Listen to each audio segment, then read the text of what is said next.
Tanggal 20 April adalah Hari Ganja Sedunia.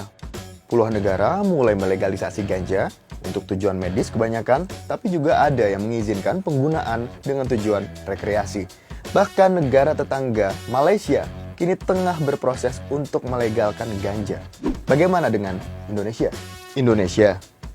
Ganja di Indonesia masuk dalam narkotika golongan 1, setara dengan opium dan kokain. Ada konsekuensi hukumnya jika Anda pengguna dan pengedar ganja di Indonesia dengan penjara 4 tahun hingga seumur hidup.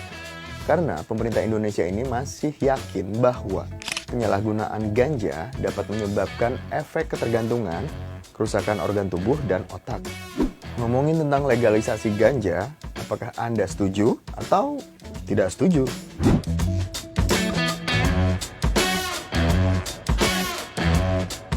Yang pertama, kita harus mengetahui sejarah panjang ganja di Indonesia. Ganja telah digunakan untuk ritual sampai dengan pengobatan sejak zaman kerajaan di Nusantara sebelum NKRI terbentuk. Tidak ada data pasti kapan dan bagaimana ganja bisa masuk ke Indonesia.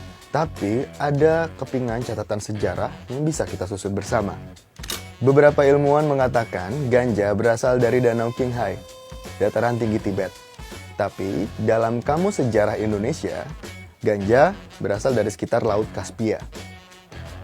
Memang belum ada data pasti asal-usul ganja hingga bisa masuk ke Indonesia, tapi para peneliti masih terus mencari tahu.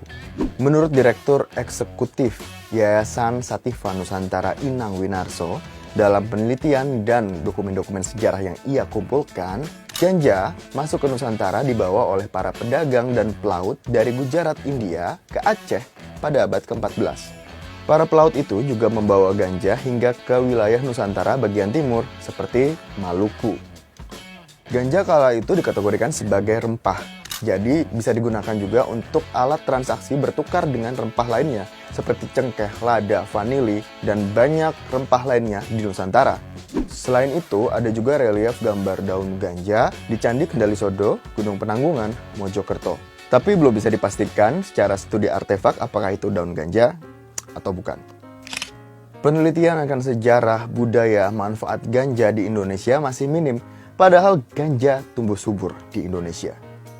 Nenek moyang kita menggunakan ganja dalam 4 fungsi. Yang pertama untuk ritual, kedua adalah pengobatan, ketiga bahan makanan, dan keempat untuk pertanian.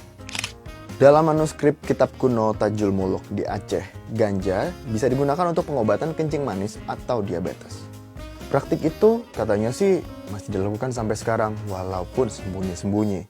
Selain untuk obat, masyarakat Aceh dahulu juga menggunakan ganja sebagai bahan penyedap makanan dan penambah nafsu makan. Kuah belagong, kuah kari bebek, atau bubur rempah. Kira-kira rasanya seperti apa ya? Kemudian, ganja juga digunakan petani Aceh untuk mengusir hama padi karena aromanya yang menyengat. Selain Aceh, dalam sebuah catatan, ganja juga digunakan oleh orang di Maluku. Dalam tulisan bertajuk Ganja di Indonesia, Pola Konsumsi, Produksi, dan Kebijakan, karya Dania Putri dan Tom Blickman, ganja digunakan oleh orang Maluku, dihisap dan juga diminum air seduhannya untuk tujuan meditasi dan ritual. Mereka juga menggunakan akar ganja sebagai obat gonore atau kencing nanah. Kemudian, daun ganja yang diseduh dengan pala dapat mengobati gangguan asma, nyeri dada pleuritik, dan sekresi empedu. Bahkan, pada zaman penjajahan Belanda, iklan di koran menyebutkan bahwa ganja dipromosikan sebagai obat untuk asma, kesulitan bernapas, sakit tenggorokan, sampai susah tidur.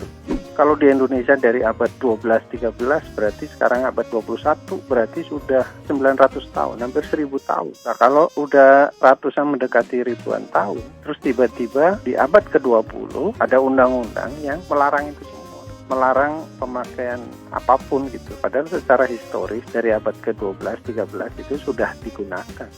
Kita akan menunjukkan ratusan hasil penelitian ilmiah laboratorium yang ratusan penelitian itu membuktikan manfaat tanaman ganja untuk kesehatan. Dan itu ada di buku Hikayat Pohon Ganja. Dari catatan sejarah, ganja cukup sering digunakan oleh masyarakat Indonesia pada masa lalu. Ganja kini dilihat sebagai narkotika yang berbahaya usai pembentukan undang-undang tentang narkotika pada era Presiden Soeharto. Sejak saat itu, pemberitaan di media massa berubah drastis. Dari yang memberitakan tentang manfaat ganja, kini menjadi berita tentang penangkapan para pengguna dan pengedar ganja. Semua tumbuhan ganja atau kanabis dilarang digunakan untuk keperluan apapun. Baik itu daunnya, pohonnya, bijinya, jeraminya, atau turunan yang ditimbulkan oleh olahan ganja. Penjelasannya itu bahwa dari segi kesehatan itu memang sangat tidak menguntungkan. Karena dia bersifat halusinogen. Satu, kemudian menimbulkan kecanduan. Nah, akibatnya apa? Yang jelas kalau kita lihat, adanya tindak kekerasan, kecelakaan, penurunan konsentrasi. Nah, itu saya tidak berbicara mitos. Ini adalah fakta. Dalam penelitian Dania dan Tom, hingga saat ini tidak ada seorang pun yang meninggal karena ganja. Ditambah, puluhan negara telah melegalkan ganja untuk kepentingan medis. Maka, menurut mereka lagi, kini sudah saatnya Indonesia untuk membuka diri mengadakan penelitian tentang manfaat ganja demi kepentingan medis. Jadi, bagaimana menurut Anda?